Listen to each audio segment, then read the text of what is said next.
को साथ नहीं देगा। मनाची प्रसन्नता प्रोग्राम क्या बोल रहा है? जब तक आपके मन की प्रसन्नता आपके पास आएगी नहीं तब तक आपको प्रोग्राम मिलेगा नहीं। इसलिए मैंने बोला how are you, not fine, how are you, खरे का खोटे। आप किसी से भी बात कर लो कि आप बहुत फाइन है क्या, कोई भी फाइन नहीं मिला, सब लगी पड़ी है सबकी। यहाँ पे बैठ के कई जन अपने द्राक्ष गिन रहे घर पे कितने खराब हुए होंगे, भाव मिला होगा कि नहीं मिला होगा। हाँ? जिनकी शादी हुई नहीं नहीं और मालूम हुआ होगा कि पतिदेव दारू पी के एडमिट है, उनकी फुल लगी पड़ी होगी, घर पे है कि उधर, वापस आएगी क्या नहीं आएगी। सही बात है कि नहीं? हाँ? और जिन्होंने कर्जा लेके रखा होगा उनकी तो फुल लगी होगी, घरापर्यंत माहित झालं नाही, तिच्या मायला त्याच्यामुळे तो महिने नाही वाढू राहिले आपले, सब टेंशन में कुछ ना कुछ। आप हाउ आर यू नहीं हो क्या? आप हो एक भी नहीं। बाबा तुम्ही 4 वर्षापासून राहताय, तुम्ही हाउ आर यू आहेत का? आहे घरी जाण्याची काहीच घाई नाही, घरी जावं असं वाटतं ना। हाउ आर यू इधर हो ही नहीं सकता। और प्रोग्राम भी बोल रहा है जब तक हाउ आर यू नहीं होगे तब तक ये प्रोग्राम भी आपको साथ नहीं देगा। बहुत अच्छा सब्जेक्ट निकाला है इसमें, क्या है? हाउ और यू, वही है हाउ, HOW। H का मतलब ऑनेस्टी, ऑनेस्टी। इसने बोला कि जब तक हमारे अंदर ऑनेस्टी नहीं आएगी तब तक हम अच्छी तरीके से जिंदगी जी नहीं सकेंगे, बराबर। ऑनेस्टी का अगर कहूँ तो इंसानों में तो आज तक 100% ऑनेस्टी वाला कोई भी नहीं है। अगर होगा तो भगवान ही बन जाएगा, ये बात फिक्स है। दुनिया में कोई भी इंसान 100% ऑनेस्टी नहीं रह सकता। उदाहरण बताओ, जिन्होंने भी शादियां की है वो छाती पे हाथ रख के बताए अपनी वाइफ के साथ 100% ऑनेस्टी से पेश आते हो क्या? कहीं ना कहीं तुम्हारी मर्दांगिनी बीच में आ जाती होगी, कहीं ना कहीं तुम्हारा अहमपना, ईगो सब बीच में आ जाता होगा। ऑनेस्टी के साथ में आपने जितना भी कमाए एक एक रुपए का हिसाब आज तक अपनी वाइफ को हमने दिया है क्या? बताओ, ऑनेस्टी है अपने पास? नहीं। दुनिया का कोई इंसान 100% ऑनेस्टी उसकी हो ही नहीं सकती। अगर जो भी होगा वो भगवान ही होगा, सीधा है ना, भगवान ही बन सकता। मतलब क्या? कहीं ना कहीं कितने ना कितने टक्का कम ज्यादा हो सकते हैं। अभी ऑनेस्टी के बारे में बताता हूं, है ना। ऑनेस्टी की किसको कह सकते हैं हम लोग? राम की कथा सबने सुनी है, राम जी की। राम जी के बारे में सबको पता है ना। राम जी को अगले दिन सिंहासन पे बैठना था, राजा बनके। राजा था जहां पे उसका ये सब दरबार, और अगले दिन उसको राजा बनाया जा रहा था। लेकिन उसी के घर में पॉलिटिक्स हुई और कैकेयी ने बोला इसको वनवास भेज दो 14 साल के। इसको राम जी को वनवास भेज दो। कैकेयी ने जिद की, राम अगर राजा बन गया तो बाकी के जो उसके बेटे थे उनको कभी चांस नहीं मिलेगा।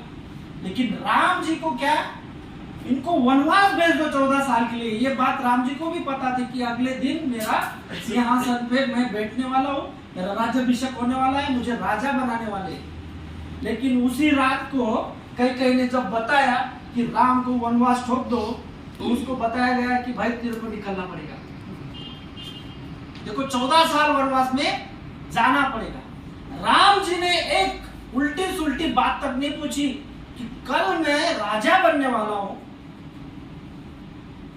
और मुझे वनवास, मैं नहीं जाऊंगा। मैं तो अगर हम रहते, कल मैं राजा बनने वाला हूँ और आज मेरे कोई भी भाभी बोलो, माँ बोलो, कोई भी बोलो, वो मेरे को वनवास भेजते अगले दिन, मैं क्या करता?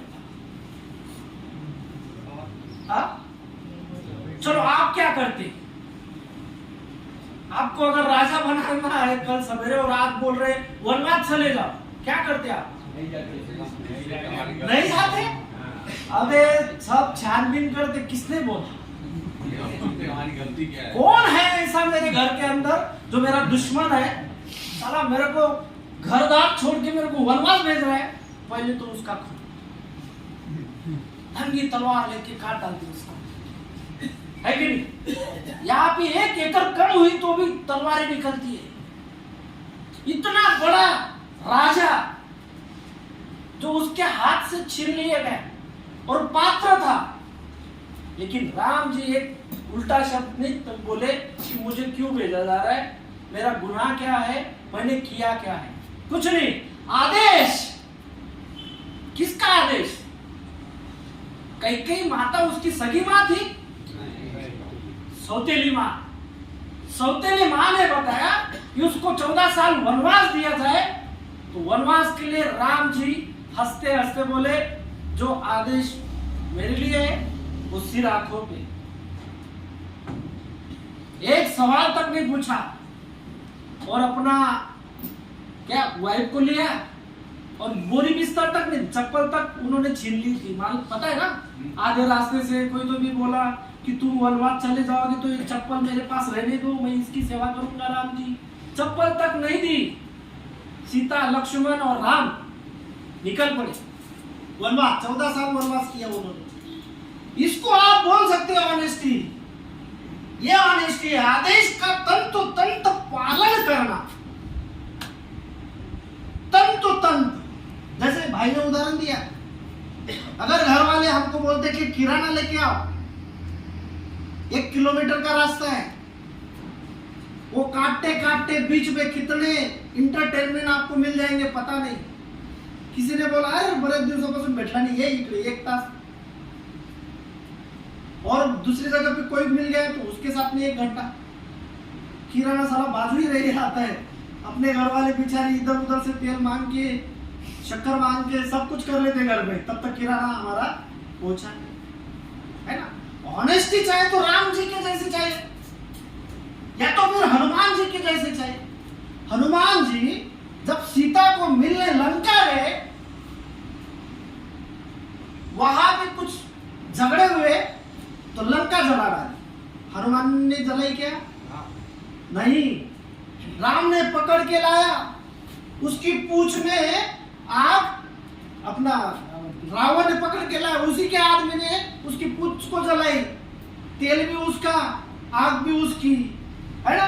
हनुमान जी खाली घूमते गए, जलता गए। चाहते हनुमान तो पूरी लंका उठा के लेके आते थे।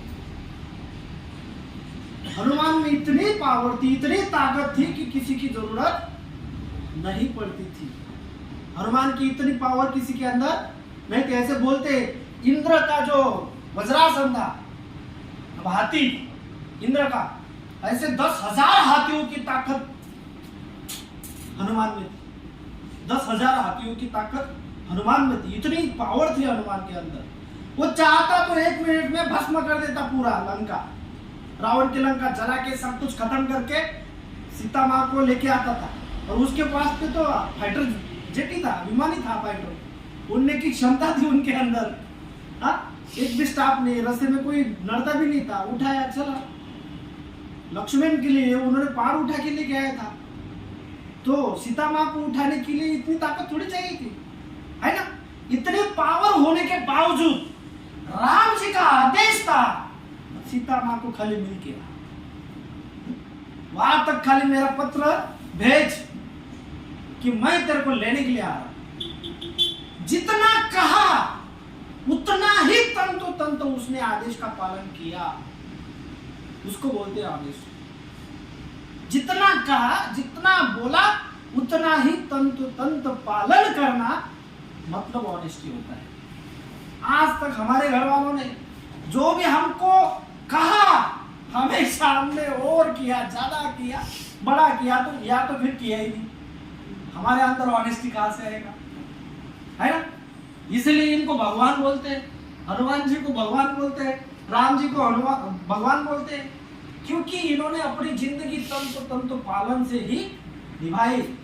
आपको पता है सीता माँ के ऊपर जब आलोचना की गई, दाग उठाया पब्लिक ने, ये अगर रावण के पास इतने दिन थी तो ये कैसे शुद्ध हुई, है ना? कहीं ना कहीं सीता को दाग है। किसने पूछा? ये जनता ने आरोप लगाया, जनता ने। राम जी सब जानते थे, उनकी तो पत्नी थी ना, वो भरोसा था, उतना गहरा रिश्ता था, पत्नी थी, वो सब जानते थे कि सीता को दाग नहीं है। लेकिन पब्लिक बोल रही ना मर्यादा पुरुषोत्तम, राम जी को बोला गया मर्यादा पुरुषोत्तम था।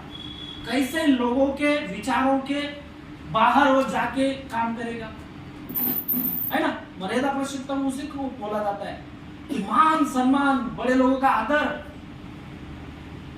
लोगों की बातें सुन के उसका रिस्पेक्ट करना। इसके कारण सीता को अग्निदाह में जाना पड़ा, अग्नि में जाना पड़ा। एक शब्द नहीं बोला राम, मेरी वाइफ है, कुछ भी करे, तेरे से क्या, तेरे को क्या लेना देना, है ना? अपन होते तो क्या करते थे? माझी बायको, तुला काय करायचं, तू तुझ्या घरात पाय, है? मर्यादा पुरुषोत्तम, ऑनेस्टी। ये ऑनेस्टी के लक्षण खाली उन भगवानों में है जिन्होंने अपनी जिंदगी एक दायरे में जी। मैं हमेशा बोलता हूं, जैसे बोला रूल्स एंड रेगुलेशन की जिंदगी जियो। जब तक आप रूल्स एंड रेगुलेशन की जिंदगी जीते नहीं, तब तक ऑनेस्टी तुम्हारी तरफ आती नहीं है। बहाने देना बंद करना पड़ेगा। हाँ? हमारे घर वाले कुछ भी कहे, उनका नियमों का पालन करना पड़ेगा, उनका आदेशों का पालन करना पड़ेगा। जब तक आप करते नहीं है ना, तब तक कुछ नहीं होने वाला। मेरी सुनो, मेरी सुनो, मेरी सुनो, मनमानी कीड़ा कब तक करोगे? मनमानी कीड़े के कारण ये जिंदगी मिली आपको, है ना? अगर घर वालों की देखो, मैं उसी टॉपिक पे क्यों जा रहा हूं, घर वालों के रूल्स एंड रेगुलेशन। जो भी बंदा उनके हिसाब से जीता है, आज की दुनिया में किधर भी देख लो सक्सेसफुल हुए लोग। जो अपने रूल्स एंड रेगुलेशन खुद बनाता है, कभी सक्सेसफुल नहीं होता है, कभी सक्सेसफुल नहीं होता है। और ऑनेस्टी तब तक आप में आएगी नहीं जब तक ये तुम फॉलो नहीं करोगे, ठीक है ना? जो भी तुम्हारा आज तक था, तुम कितने टैलेंट थे, तुम कितने होशियार थे, आपको इतनी इज्जत थी, सब गया, इतिहास जमा हो गया सब कुछ। अभी आपके पास क्या बाकी है? कुछ भी बाकी नहीं है। तुम्हारे किस्से सुनाने के अलावा तुम्हारे घर वालों के दिमाग में तुम्हारी प्रतिमा कुछ भी नहीं है। तुम्हारा खाली इतिहास है उनके दिमाग में, और वो भी इतिहास अच्छा वाला कुछ नहीं है, सब बुराई भरी पड़ी है। जो हमने तकलीफ दी, नशा करके दी होगी, कर्ज करके किया होगा, मारहान किया होगा, ये जो सब पॉलिटिशियन हमने उनके साथ में खेली होगी, वो सब उनके दिमाग में भरा पड़ा होगा। अगर ये प्रतिमा आप चेंज करना चाहते हो तो पहला है चरण ये प्रोग्राम का ऑनेस्टी। शुरुआती ऑनेस्टी से होती है, जबकि आपकी ऑनेस्टी जब तक यहाँ पे दिखाई ना दे तब तक आपके अंदर बदलाव हो ही नहीं सकता। बंदे ने बहुत अच्छा पूछा था सबको, प्रोग्राम लेने के लिए क्या चाहिए, सबके अंदर क्या आना चाहिए? ऑनेस्टी आनी चाहिए। कहाँ है ऑनेस्टी? है आपके अंदर ऑनेस्टी? है क्या ऑनेस्टी? तुझ ऊपर है, तेरे अंदर ऑनेस्टी? ऑनेस्टी है तो बता, कितने दिन हुए तुझे यहाँ पे आके? 3.5 महीने। पायरी कितनी अपनी? कितने पार्ट है उसमें से? 12 क्यों नहीं? 3.5 महीने। 1 महीने तो एक पायरी पार्ट होते, संध्याकाळपर्यंत 12 पायऱ्या पाठ होता। ऑनेस्टी प्रोग्राम के थ्रू अगर ऑनेस्टी ही नहीं रहेगी तो 3.5 क्या 1 साल में रख दूं तो भी 12 पायरी पाठ नहीं हो, क्योंकि जरूरत ही नहीं समझते हम लोग उसको। नशे से छुटकारा पाने के लिए जरूरत अगर तुम समझते 12 पायरियों को, तो अब तक तुम्हारी 12 की 12 पायरियां पाठ होके आप उस तरह बर्ताव करते थे। लेकिन 3.5 महीने में 12 पायरी तुम्हारी खाली 3 पायरी पाठ बोल रहे तुम, कैसे ऑनेस्टी आएगी? प्रोग्राम के बिना तुम्हारा स्वभाव चेंज नहीं हो सकता। ये जो 12 पायरियों का प्रोग्राम है ना, ये जब तक नहीं लेंगे आप तब तक तुम्हारा स्वभाव कभी परिवर्तन नहीं हो सकता। ये प्रोग्राम में सब कुछ लिखा है, सब दिया है, स्वभाव कैसे चेंज करना वो भी उसके अंदर दिया है। खाली आधी पायरी दारू के ऊपर है सर, 11.5 पायरी सब स्वभाव के ऊपर है कि आपका स्वभाव कैसे होना चाहिए, आपने समझना कैसे चाहिए, आपने दूसरों के साथ में बातें कैसे करनी चाहिए, ऑनेस्टी कैसे आएगी, सब दिया है उसके अंदर। ये तो 12 पायरी इधर है, इसका डिटेल्स किताब के अंदर है, पढ़ो ना कभी जाके। 12 पायरियों का किताब कभी पढ़ा नहीं? जरूरत ही क्या है? क्योंकि हमको ऑनेस्टी क्यों लानी है? आनी ही नहीं सारी। मैं बोलता हूँ 100% मत ला, 25% ला लो, 20% ला, 10% भी आ गए ना बहुत है, उतनी तो लाओ। ये चतुर चालाक काव्यवाद, ये जो समझ है हमारी, ये सब निकल जाएगा उतनी भी ऑनेस्टी आ गई। तुम्हारी जिम्मेदारी का खाली एहसास तो लाओ, इतना बोलना है मेरा। तुम्हारे ऊपर जो जिम्मेदारी है ना, उसका एहसास भी अगर तुमको आ गया ना दोस्तों, तो भी सब मिट जाएगा। पिछला अगला जो भी है तुम्हारे ऊपर, लोगों ने तुमको जो सिक्का मोटब किया है ना, वो सब निकल जाएगा। उतना भी हमको नहीं जमता है। कितने लोगों के किस्से बताओ, यहां से जाने के बाद सोबर रहते समय भी उनकी ऑनेस्टी तब तक भी नहीं डेवलप हुई। अगर घर वालों ने गलती से 2,000 तुम्हारे हाथ में दिए ना, 1500 की माँ बहन एक कर डालते हम लोग, तो भी वहां पे जाके सोबर रहते समय बिना नशे के कुछ भी झूठ बोलेंगे। गिर गए, उधारी थी, कुछ भी बहाना बना के छोड़ देंगे। वो भी ऑनेस्टी से नहीं बोलेंगे ये तुमने 1500 दिए थे, इतना बाजार को लगे, इतने वापस लो, ईमानदारी के साथ नहीं। 5 का गुटखा ही आया, 10 की तंबाकू पुड़ी ही आई, उसमें भी ऑनेस्टी नहीं रहती ना।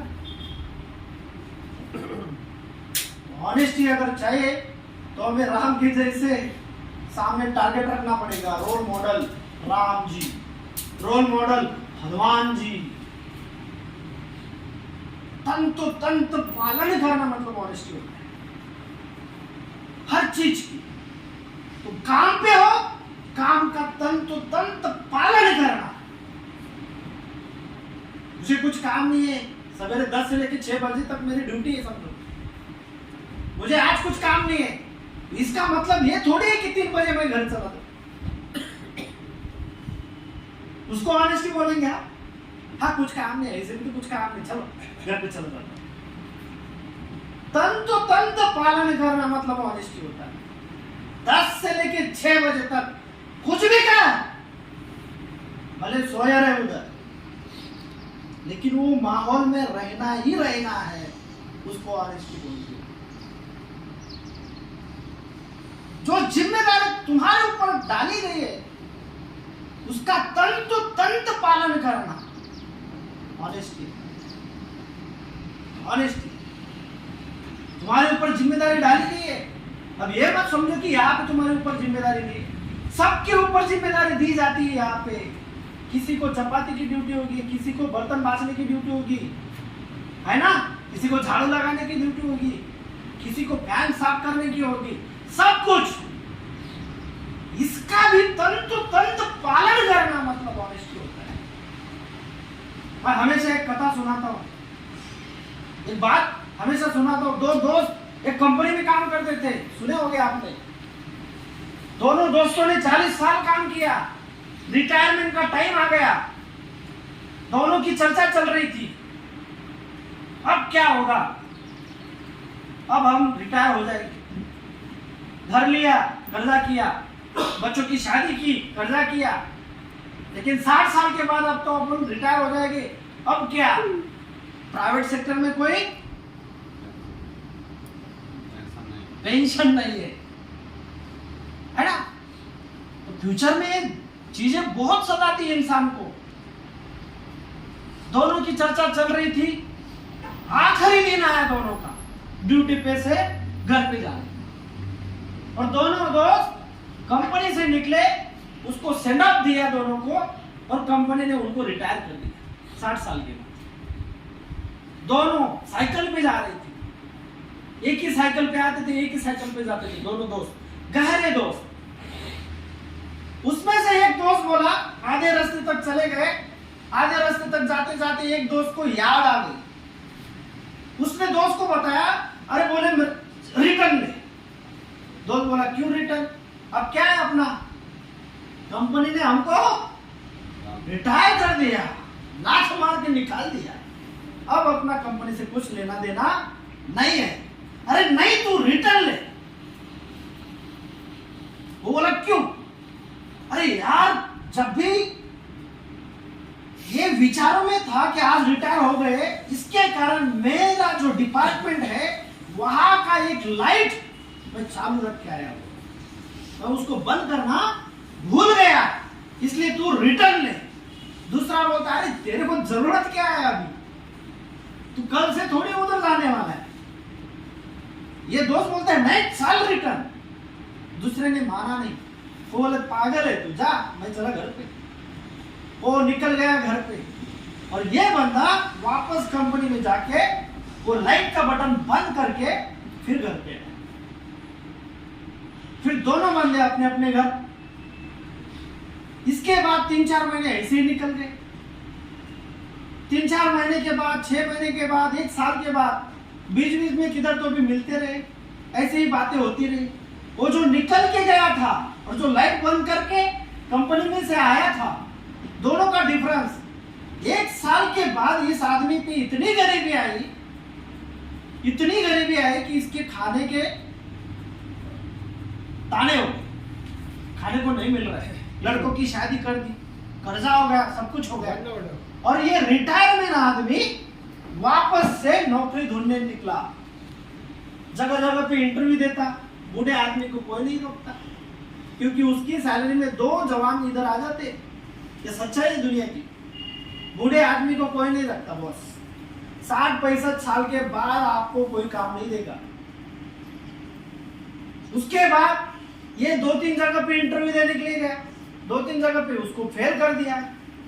फिर जाते जाते एक जगह पे गया, वो कंपनी में उसको अंदर बुलाया, मालिक ने, कि अंदर भेजो उसको। जाने के बाद ये इंटरव्यू के साहब बैठे थे कंपनी मालिक, तो वो कैबिन में बंदा अंदर गया, इसकी नजर नहीं पड़ी उस आदमी के ऊपर जो कुर्सी पे बैठा था, और ये अंदर जाने के बाद उसको देखा, तब इसका सर टकराया।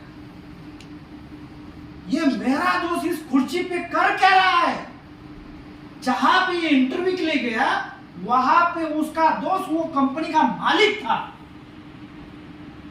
जब इसने देखा तू इधर कर क्या रहा है, वो दोस्त ने भी देखा तेरा क्या प्रॉब्लम है, अब क्यों नौकरी ढूंढ रहा है। उसने अपनी सब स्टोरी बताई, कर्जा हो गया, बच्चे मेरे नहीं हुए, जितना भी कमाया था सब डूब गया, खाने के लालच में, ऐसी हालत में मुझे कोई पैसा तक नहीं देता, इसके कारण मजबूरी आ गई, इसलिए मैं 2-3 जगह पे इंटरव्यू के लिए गया। उसने उसका किस्सा बताया। वो जो बैठा था कंपनी मालिक, इसका दोस्त, उसने भी बोला ठीक है चल मैं हूं तेरे लिए, मैं लगा दूं। लेकिन इसके मन में वो क्वेश्चन, तू कैसे यहाँ? उसने बोला मैंने उस कंपनी में 40 साल काम किया, एक्चुअली वो कंपनी दूसरे की नहीं थी, मेरी थी। मेरी मतलब तब से मैं मालिक बनना शुरू हो गया था। मैंने जो ऑनेस्टी के साथ में वहां पे काम किया, उसका ये फल है जो आज मैं कंपनी का मालिक हूं। क्या ऑनेस्टी थी? रिटायरमेंट हो चुकी थी, रास्ते से जा रहे थे दोनों दोस्त, एक को यार आ गया, मैं लाइट बंद करना भूल गया। कुछ लेना देना नहीं था, ऑनेस्टी थी। वो मेरा लाइट चालू है, मालिक को बिलाएगा, है ना? ये ऑनेस्टी जब तक हमारे अंदर पैदा नहीं होगी बॉस, तब तक हमारा कुछ नहीं हो सकता। समझ रहे? मेरा भी सेम किस्सा है ऐसा ही। यहाँ पे जितने जुने पुराने लोग होंगे वो जानते हैं, मैं जहां पे नौकर था वहां पे मैं मालिक था। मैंने इतना जी तोड़ मेहनत किया वहां पे भी कि वो जो बॉस था मेरा, वो इसका रियाब नहीं है, ये मेरा रियाब है। ऐसा करके जी तोड़ मेहनत किया, आज ये मेरा रियाब। ये ऑनेस्टी लास्ट दिन तक, जिस दिन भी मैंने रियाब छोड़ा, उस दिन तक मैं पेशेंट की सेवा नित्य नियम से करता था। लास्ट दिन तक मैंने ये नहीं छोड़ा कि ये मेरा रियाब नहीं है, ये मेरा रियाब है। मालिक का नाम नहीं लेते थे लोग, कैलाश बाविस्कर का नाम लेते थे। मालिक को फोन करते थे, कैलाश बाविस्कर सर है क्या उधर? जब तक ये काम के प्रति तुम्हारी ऑनेस्टी नहीं आएगी ना बॉस, तुम बॉस नहीं बन सकते, तुम उस चीज का मालिक नहीं बन सकते। ऑनेस्टी इंसान को प्रगति देती है, ऑनेस्टी इंसान को रिलेशन देती है, ऑनेस्टी इंसान को पैसा देती है। हमारे नजरों के सामने आज तक जो पैसे के बारे में रखा गया वो गलत रखा गया। 2 नंबर का धंधा कर, चोरी कर, डाका डाल, चीजें भेज दे, ये शॉर्टकट रास्ते जिसने भी हमको दिखाए, ये सब जल्दी खत्म होने वाली चीज है। लेकिन हमारे घर वालों ने, हमारे आजू बाजू वालों ने, दोस्तों ने, मित्रों ने, कोवर्कर्स ने, जो जो आपके साथ में मिला, उसने हमको एक चीज नहीं सिखाई दोस्त, वो है ऑनेस्टी। अगर ये ऑनेस्टी बचपन से हमको सिखा देते ना, काश ये दिन हमको देखने को नहीं मिलता, काश ये मजबूरी वाली जिंदगी हम जीते नहीं थे, काश ये पल हमारे ऊपर नहीं आता था। ओनली फॉर ऑनेस्टी से हम जिए नहीं, इसके कारण ये भोगने को हमको मिल रहा है। इसलिए ऑनेस्टी के बारे में इतने सारे उदाहरण मैं आपको दे सकता हूं, ये प्रूफ है आगे बढ़ने का, प्रूफ है ना? हम जैसे आप दुनिया के बहुत आगे बढ़ने वाले इंसान हो, मैं बोल रहा हूं ये, आप जितने भी लोग बैठे हैं ना, आप दुनिया के सबसे फास्ट प्रगति करने वाले इंसान हैं। आपके अंदर चमत्कारी शक्ति है, आप बहुत लगन से, मन से काम कर सकते हो, सब कुछ है आपके पास। खाली आपकी दृष्टि आपके ऊपर नहीं आ रही, आपकी दृष्टि सामने पड़ रही। ये लो, यही प्रॉब्लम है। अगर आपकी दृष्टि खुद के ऊपर पड़ती ना, इतने प्रॉब्लम क्रिएट हो ही नहीं सकते। आपकी दृष्टि हमेशा आगे पड़ रही है, लोगों के ऊपर पड़ रही है, घर वालों के ऊपर पड़ रही है। मेरे साथ ऐसा हो रहा है, मेरे साथ वैसा हो रहा है, मेरे साथ में ही क्यों हो रहा है, ये लोग क्यों प्लानिंग कर रहे हैं मेरे को नीचे दिखाने के लिए। ये चीज आपको रोक रही है आगे बढ़ने से, और यही चीज है जो मेरे जैसे इंसान उसमें नहीं गिरता। मुझे कुछ फर्क नहीं पड़ता कौन आके मुझे क्या कहे, कुछ नहीं, कान बंद कर देता हूं बस। मेरा कान कोई भर रहा होगा, मुझे कुछ फर्क नहीं गिरता। मेरे को क्या लेना देना है किसी के साथ, क्योंकि मेरे दृष्टि मेरे ऊपर है, सामने नहीं है। और जिसकी दृष्टि सामने होती है उसको प्रॉब्लम दिखाई देती है, सॉल्यूशन कभी दिखाई नहीं देती। ये ऑनेस्टी सिखाती है आपके काम के प्रति, आपके फैमिली के प्रति, आपके नजदीकी रिलेशन वाले के प्रति। ऑनेस्टी से पेश आओ, ऑनेस्टी डेवलप करो, स्वभाव है ये। स्वाभाविक गुण धर्म है ये ऑनेस्टी। इसके प्रति अगर तुम्हारी जागरूकता आ गई ना, तुम खराब काम कर ही नहीं सकते हो, तुम्हारा लॉस हो ही नहीं सकता, तुम बेकार बैठ ही नहीं सकते। ये ऑनेस्टी डेवलप करनी होगी। तो ऑनेस्टी डेवलप करोगे ना? हाँ, करोगे कि नहीं करोगे? आज से प्राण लो सब, जो करूंगा ना तंतु तंत्र करूंगा, जो रूल्स एंड रेगुलेशन है उसी के हिसाब से करूंगा। कौन देता है? घर वाले ही देते हैं, वाइफ देती है, तो माँ बाप देते हैं, तो बच्चे देते हैं। उनकी ऑर्डर को फॉलो करो, जिंदगी बढ़िया बनाओ, है? अपने सुपीरियर देते हैं ऑर्डर, उनके ऑर्डर फॉलो करो, जिंदगी बढ़िया बनाओ। कितना सिंपल है, कितना सिंपल है प्रोग्राम। हम लोगों ने कंजेस्टेड बना दिया सोच है ना। तो ये तुम्हारे अंदर ऑनेस्टी जब तक तैयार नहीं होगी तब तक तुमको कुछ नहीं मिलने वाला, दुनिया का कुछ चीज ही नहीं मिलने वाली। आदमी चोरी कर करके कितने दिन पेट भर सकता है? डाका डाल के आदमी कितने दिन पेट भर सकता है? बोलो, एक दिन तो ओपन होना ही है, होना ही है कि नहीं? तो फिर करना क्यों? ऐसी हैबिट मेरे स्वभाव को मैं क्यों लगाऊं जिसके कारण मैं चोर डाकू बन जाऊं? है कि नहीं? हम अपने बच्चों को क्या सिखाते? बचपन से सिखाते क्या? हाँ बेटा वो चीज अच्छी चुरवा के लेके आ, सिखाते हैं क्या कभी? अगर वो चीज हम सिखाते ही नहीं तो हम क्यों करें? खुद क्यों करें? है कि नहीं? कचरा डालने वाले बहुत लोग आते हैं अपने दिमाग में, मैं कचरा क्यों डाल के लूं? रोकने वाला तो मैं ही हूं ना। एक बोलता है अच्छा, एक बोलता है बुरा। दो प्रकार इंसान के होते हैं, एक अच्छाई वाला और एक बुराई वाला। तो ये चीज आपको भी समझती है कि अच्छाई वाला कौन सा है और बुराई वाला कौन सा है। जो अच्छाई वाला है वो ले लो, जो बुराई वाला है उसको टाटा बाय बाय कर दो। नहीं बात, तू कितना भी अच्छा हो, मेरे को तेरी बातें सुननी नहीं, खत्म, कट यहां से। लेकिन एडिक्टिव थिंकिंग वाला इंसान क्या करता है? एडिक्ट इंसान पहले जो बुराई वाला है उसको नजदीक कर लेता है। हाँ, यहां से अपने को सब कुछ मिलेगा, आजा डाल मेरे कान में। वो डालता है, तेरी बीबी भाग गई,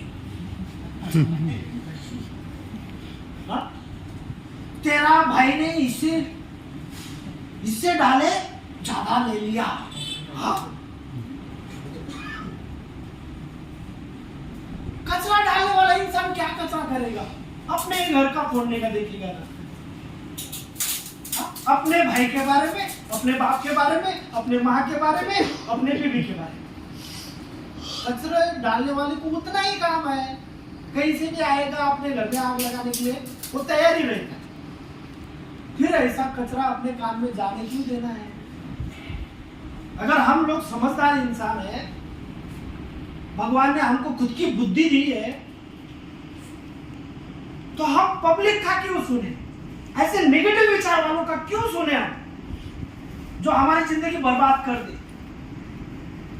वो फायदे का क्यों ना हो? उसको बोलना है वहां से टाटा बाय बाय, तेरे से 10 हाथ दूरी रहूंगा, 10 हाथ दूर, कितना भी नजदीकी हो तू, बस तू मत आ भाई, इधर तो बहुत मिल जाएंगे आपको। ये जो कचरा है ये रियाद में भरा पड़ा हुआ है। प्रोग्राम के बारे में भी उल्टा सुल्टा बताएंगे आपको, पहले 15 दिन में ही लगा देंगे आपकी। तू 6 महीना डिक्लेयर, तू 4 महीना डिक्लेयर, तो ऐसा करेगा दिन बढ़ेंगे। कचरा भरने वाले बहुत है, आप क्यों वो कचरा उठाते हो? मेरा सवाल ये है कि नहीं? तेरी जिंदगी तो तबाह गई। अरे क्यों? तुम उनके भरोसे जिंदगी जीने के लिए आए हो क्या? नहीं ना। सच और झूठ दो चीजें है ना, अच्छा और बुरा दो चीजें है ना। जो अच्छा है तुमको भी समझता, वो करो ना, वो करो। हम थोड़ी बोल रहे कि यही ऐसी जिंदगी तुमको जीना है, नो। अच्छा और झूठ तुमको भी समझता है उस तरीके से तुमको जिंदा रहना है, जिंदगी जीना है। बुराइयों को मत आने दो अपने पास। जिस दिन ये ऑनेस्टी आपके अंदर डेवलप हो जाएगी ना दोस्तों, अपने आप बुराई दूर जाती है। मेरे को हमेशा लोग सवाल पूछते हैं, सर आप बोलते हैं कि संगत के कारण आदमी बिगड़ता है। सवाल सुन लो, संगत के कारण ही आदमी बिगड़ता है। जैसी संगत होती है वैसी रंगत होती है। अगर आदमी नशेबाज के साथ में रहने लगा तो नशेबाज बन जाएगा। अगर आदमी बिजनेसमैन के साथ में रहने लगा तो बिजनेसमैन बन जाएगा। अगर आदमी डॉक्टर के साथ में रहने लगा तो आदमी डॉक्टर भी बन जाता है। डिग्री नहीं रहती खाली, बस मेरे पास खाली डिग्री नहीं है वरना मैं डॉक्टर नहीं हूं। समझ रहे? हाँ, तो जैसी संगत वैसी रंगत। जिसके साथ में आप रहोगे वो बन जाते हो। तो मेरा कहने का मतलब यही है, तो अच्छा ही क्यों नहीं? हाँ, सवाल मेरे को पूछे जाते हैं, सर आप क्यों नहीं बिगड़ते? क्योंकि आपकी यहाँ पे सब पीने वाले, आपकी संगत सब बेवड़ों की है, आपकी संगत सब गांजे वालों की है, सब नशेबाजों की है, सब दर्द भरे स्टोरी वालों की है ना? किसकी गांव में तो आइस नहीं, उधर से लीटर पर लीटर बेच रही है, और किसको तो मिल ही नहीं रही है। ये कुआरे तो ऐसे मरेंगे, इनको मिलने वाले नहीं, अच्छे को नहीं मिल रही है, अभी इनको कहाँ से देंगे लोग? आहे का काही सेटिंग तुमचे भेटणार नहीं, तुम्हाला सेटिंगच करावं लागेल, है की? तो इतने सारे बुराई लोगों के साथ में आप रहते हैं, लेकिन उनकी संगत के गुण आपके ऊपर क्यों नहीं आते? सवाल है मेरा भी, मेरे ऊपर क्यों नहीं आते भाई? आपकी संगत का असर मेरे ऊपर क्यों नहीं होता? क्यों नहीं होता? हाँ, जैसी संगत वैसी रंगत। मैं तो आपके ही साथ में रहता हूँ, आपकी स्टोरियां सुनता हूँ। हर आदमी की स्टोरी मेरे पास है, यहाँ पे अंदर दिमाग में सब फिट है, सबकी स्टोरी कुछ ना कुछ। तो फिर मेरा भी दिमाग उस तरीके से चलना चाहिए था, है ना? लेकिन तुम्हारे अंदर और मेरे अंदर एक फर्क है। फर्क क्या है? और वही जवाब मेरा लोगों के लिए भी रहेगा। सर मेरे अंदर और उनके अंदर एक फर्क है। फर्क क्या है? आप क्रिएटर हो और मैं जनरेटर हूं। आप क्या होता? मेरे अंदर फर्क क्या है? आप क्रिएटर हो, प्रॉब्लम क्रिएट करते हो, और मैं जनरेटर हूं, मैं सॉल्यूशन जनरेट करता हूं। समझ रहे हो? तुम दुख की दुकान हो और मैं सुख का भंडार हूं। मैं, तुम्हारे पास दुख है, मेरे पास सुख का भंडार है। जो सुख का भंडार मैं हमेशा बांटता फिरता हूं, और आप हो कि दुख लेते भी हो और देते भी हो। इसलिए तुम्हारी संगत का असर मेरे ऊपर नहीं होता, मेरी संगत का असर तुम्हारे ऊपर हो सकता है। और मैं तो ये भी बोलूंगा, मेरी ही संगत का असर तुम्हारे ऊपर होने दो, तुम्हारा फायदा है। अगर बुराइयों का संगत का असर तुम्हारे पर होगा, तुम्हारा नुकसान। मेरी संगत का असर तुम्हारे ऊपर होना ही चाहिए। जितने भी लोग यहाँ पे आए हो ना, ये तुमको देख के यहाँ पे नहीं लाएंगे। घर वाले पहले उन्होंने रिसर्च किया, सर्च किया, मेरे को देख के लाएंगे। आपके ऊपर भरोसा नहीं है, मेरे ऊपर आपके घर वालों का भरोसा है। हाँ, हेलो बॉयज का नशे से दूर है, अच्छा काम करता है। ये जो प्रतिमा है, इसको देख के आपको यहाँ पे डाला गया है। हम अगर किसी स्कूल में एडमिशन कराने जाते हैं, स्कूल का हिस्ट्री पढ़ते हैं कि नहीं पढ़ते? हाँ, कि ये स्कूल कैसा है, लोगों की जबानी क्या क्या है, ये हम सब ढूंढते हैं, अपने बच्चे का एडमिशन कराते हैं। सबसे बेस्ट से बेस्ट जो स्कूल रहेगा, कॉलेज रहेगी, वहां पे हम एडमिशन कराते हैं। वहां पे पैसे देखे नहीं जाते, इतिहास देखा जाता है। वहां पे ये भी कौन मालक है, कौन कर्मचारी है, कैसे सर लोग है, बिल्डिंग कैसा है, इसको कोई नहीं देखता बॉस। हाँ, कि बिल्डिंग नया है, ईट कितने इंच लगाई, सीमेंट कितना लगाया, उसको कोई नहीं देखता। टीचर कैसे है, मालिक कैसा है, उनका चरित्र कैसा है, उसके ऊपर अपने बच्चों का भविष्य अवलंबन होता है। वो देख के घर वाले अपने अपने बच्चों का एडमिशन लेते हैं। बराबर है क्या सर? कांगुटे सर नहीं, कांगुटे सर मास्टर झोपले वो माहिती आहे तुमचं? त्यांना बघून जर ऍडमिशन घेतलं तर बस तिथं नाही लागत.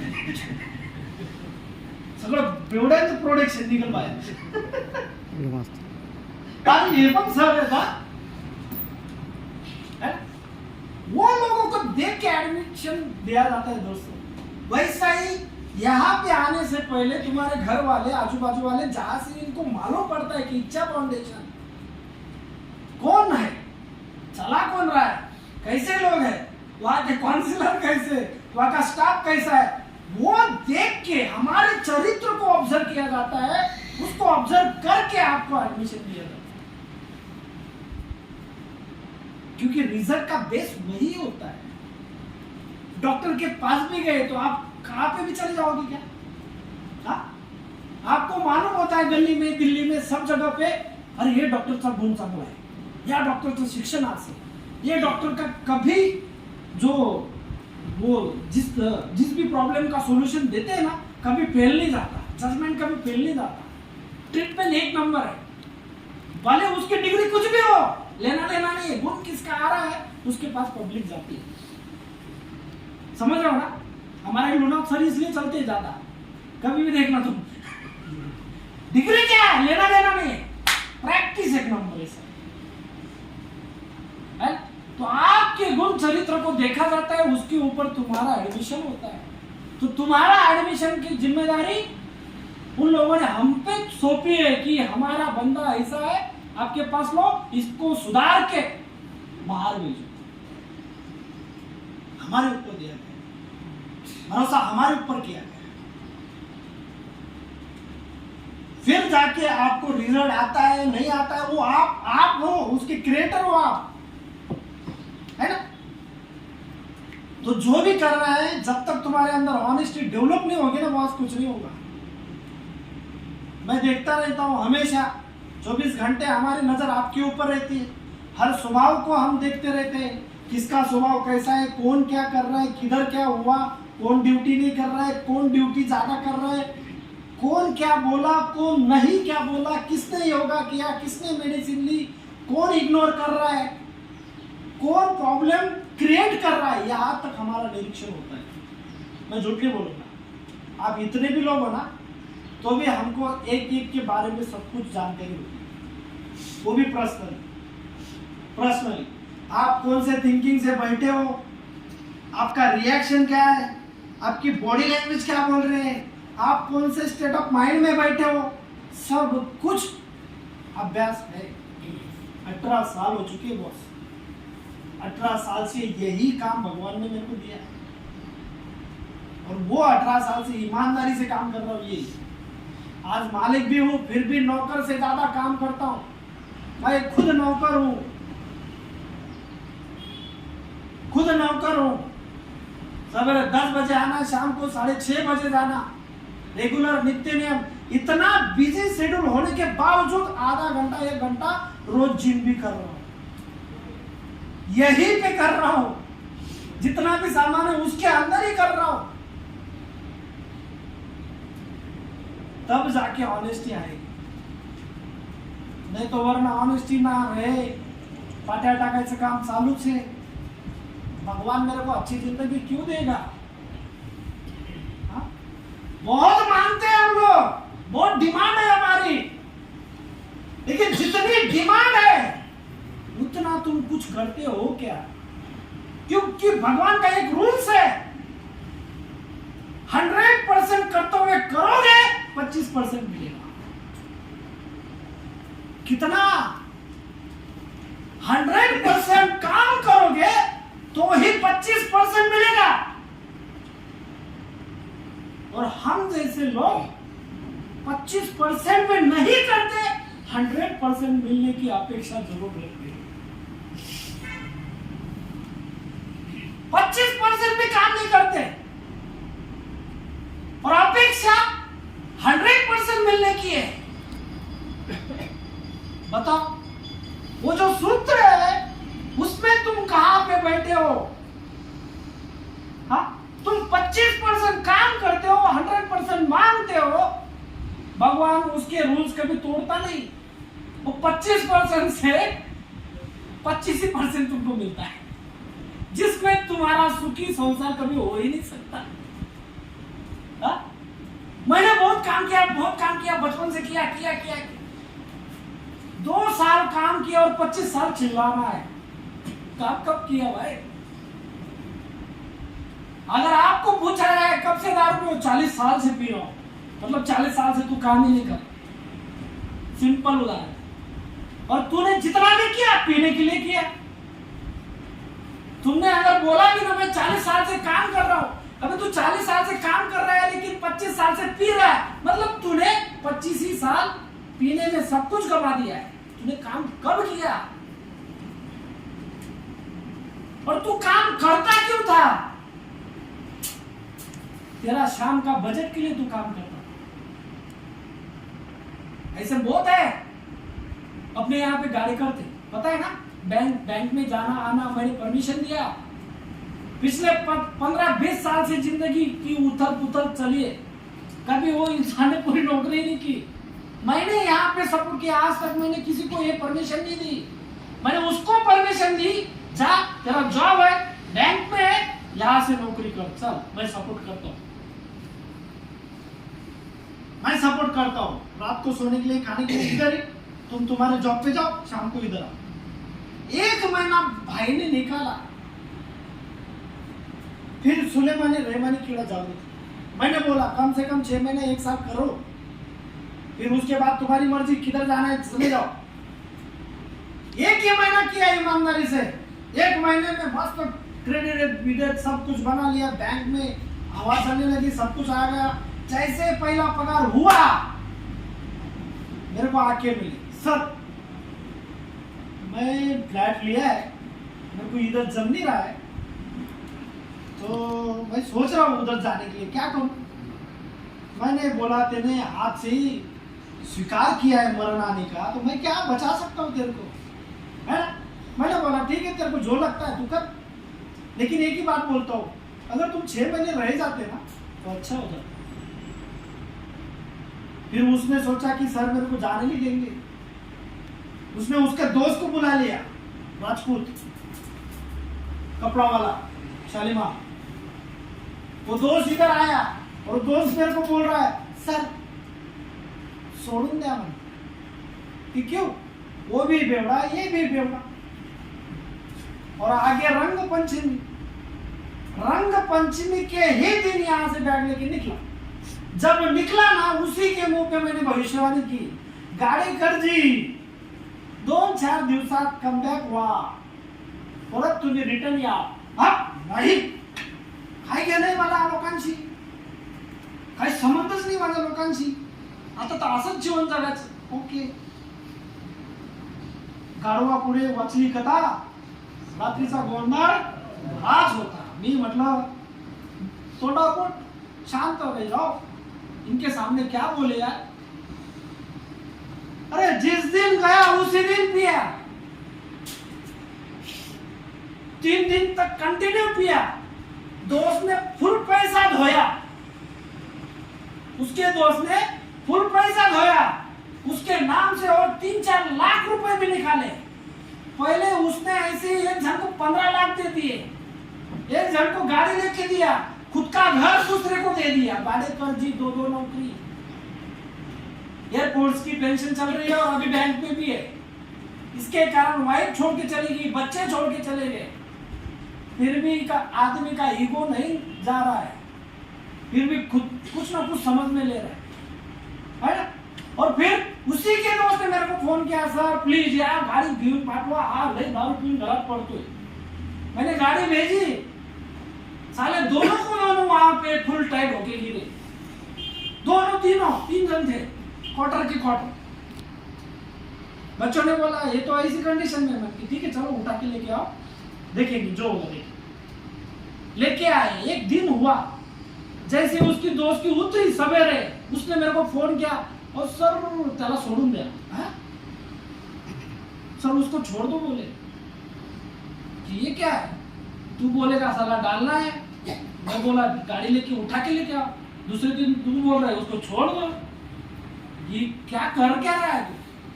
क्योंकि उसका उतारी था, उसके पास पैसा, मैंने उसको बोला मैं नहीं छोड़, तू पहले मेरा पैसा भर फिर मैं छोड़। उसने तीसरे आदमी को फोन किया जो मेरे बहुत नजदीकी, उसने बोला प्लीज मैं तेरा पाँव पड़ता हूं लेकिन इसको जाने नहीं और जिंदगी में इसको कभी मत ले। मैंने बोला साला मर जाएगा ये आदमी, इसको सब लूटने वाले लोग हैं उधर। बोले जाने दो, अपने को कुछ करना नहीं, छोड़ दो उसको। ठीक है छोड़ता हूं। मैंने शाम को उसको जेब से 300 रुपए निकाले, उसको दिए, जा पाओ। 2 दिन से वही चालू है, बहुत पी रहा है, सर गाड़ी लेके आओ, बहुत पी रहा है, गाड़ी लेके आओ। मैंने बोला माफ कर भाई, मेरे हाथ में जितना था मैंने किया, अब तू और उसकी जिंदगी। क्या है ऑनेस्टी कहाँ है? हा? अरे एक नशेबाज आदमी के अंदर ऑनेस्टी आने के लिए 3-4 साल चले जाएंगे, 25% ऑनेस्टी आने के लिए भी 3-4 साल लगते हैं। तड़प फड़प स्वभाव है हमारा, हमारे स्वभाव पे कौन से स्वभाव में हमारा कंट्रोल है बताओ? अब मेरा कंट्रोल है मेरी बॉडी के ऊपर, मेरे मन के ऊपर, मेरे स्वभाव में मेरा कंट्रोल है थोड़ा बहुत, तो भी पूरा नहीं बोल रहा हूं है। इमोशनल पे मेरा कंट्रोल हो जाता, एग्रेशन पे मेरा कंट्रोल हो जाता, ईगो पे मेरा कंट्रोल हो जाता, जितने भी कैरेक्टर डिफेक्ट्स है उसके ऊपर थोड़ा थोड़ा मेरा कंट्रोल हो जाता। लेकिन उस बात के लिए, नशे से दूर रहने के लिए मेरे को 22-23 साल हो गए, तब जाके मेरे अंदर ये स्वभाव डेवलप हुआ। आपको कितना वक्त लगेगा, कितना वक्त लगेगा? इसीलिए आपकी तरफ से खाली सरेंडर आना चाहिए।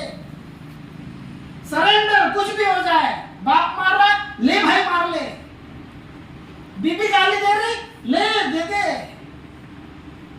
बैल बन जाओ।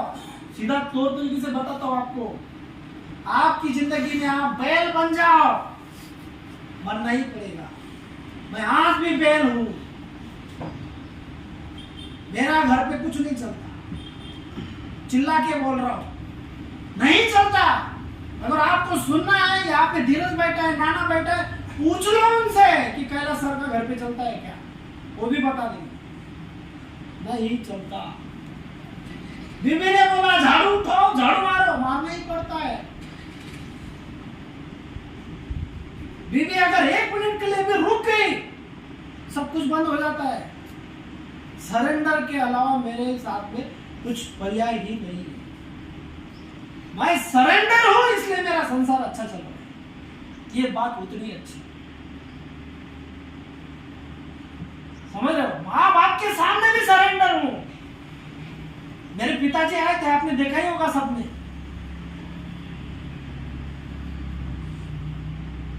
सरेंडर होना पड़ता है। मैं बोल रहा हूं आपको कि आप, मेरे को एक हैबिट है टोबैको खाने की, आज तक मेरे पिताजी को मैं दिखा नहीं हूं सामने कि मैंने तंबाकू खाया, दिखा नहीं, मालूम है ये सारा तंबाकू खाता है, ये मालूम, आज तक नहीं। मर्यादा, जिस दिन ये मर्यादा छूट जाएंगे ना, उसी दिन पिताजी के पास बोलूंगा लाओ तंबाकू की पूरी। हमारी मर्यादा ऐसी छूटी है। हम में से कई लोग बोलते हैं मेरा बाप और मैं बहुत फ्रेंडली हूँ, एक ही क्वार्टर में दोनों जन हम पीते हैं। ये फ्रेंडली नहीं है बॉस, तुमने मर्यादा छोड़ दी, और जिस दिन ये मर्यादा छूटी ना, उसी दिन तुम्हारी नशा पड़ी है। अगर ये मर्यादा नहीं छूटी तो हमारी नशा नहीं पड़ती। सुन रहे हैं ना सब? बोर तो नहीं मार रहा हो ना? ये तो बीच में एक गाना लगा देता हूँ, भाई है अपने पास, डांस कर लेंगे। सुन रहे हैं ना सही में? तो ये मर्यादा पुरुषोत्तम राम थे। राम, लोग राम को किस तरह समझते मेरे को पता नहीं, लेकिन राम को मैं किस तरह समझता हूं ये मेरी थिंकिंग। मर्यादा में रहोगे तो आगे बढ़ोगे। कितने साल पुराना लिखी गई बातें है, हाँ? कितने साल पुराने, लेकिन आज तक कोई मर्यादा में, अरे वो मर्यादा में रहने के बाद मतलब हमको ऐसा लगता है कि हमारी हुकूमत चली जाएगी। कौन सी हुकूमत? जो पहले मेरा राज्य नहीं था उसकी हुकूमत। हाँ? हमें हुकूमत जाने की निराशा है मन में, इसलिए हम डर के मारे अपने मर्यादा में नहीं रहते, हुकूमत करना चाहते, है ना? किसके ऊपर हुकूमत करना चाहते? फैमिली के ऊपर हुकूमत करना चाहते, बीवी के ऊपर करना चाहते, माँ बाप के ऊपर करना चाहते। अरे वो हुकूमत करके क्या फायदा मिलेगा बॉस? हम में से कई लोग, मेरे को दिखाना है, दिखाना है, मैं जाऊं, किसको दिखाने के लिए जाऊं? किसको दिखाने के लिए? बोलते हैं मैं मेरी वाइफ को दिखाना चाहता हूं कि मैं तेरा बाप हूं, मैं तेरा पति हूं, मैं तेरा सब कुछ हूं, मैं सब कुछ कर सकता हूं, मेरे को उसको दिखाना है। औरत को क्या बोला है मालूम है? औरत आग है। औरत क्या है? आग है। औरत समंदर भी है, औरत कालिका भी है, औरत दुर्गा भी है। कितने रूप है औरत के? आदमी मसोबा है, खाली सिंह मार सकता है, बाकी कुछ कर नहीं सकता। कौन सी औरत को दिखाना चाहते तुम? हाँ? सब कुछ है उसके पास, उसके पास सहनशीलता भी उतनी है, और सहनशीलता के पड़े हो गए तो फिर जलवा भी उतना ही। चारों उंगली पे नचा सकते हो, है ना? एक ही बार अगर आपका फॉर्म चला गया कोर्ट में, आपकी फेरी मारते मारते आप भले बोलते होगे मेरा आमदार, मेरा खासदार, मेरा पुलिस स्टेशन, मेरा ये वो, औरत की एक पर्ची के सामने वो कुछ नहीं होता है।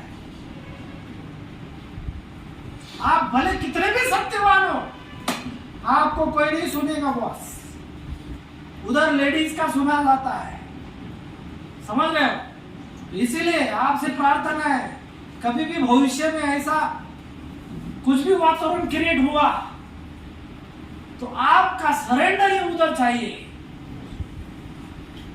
समझ रहे हो ना?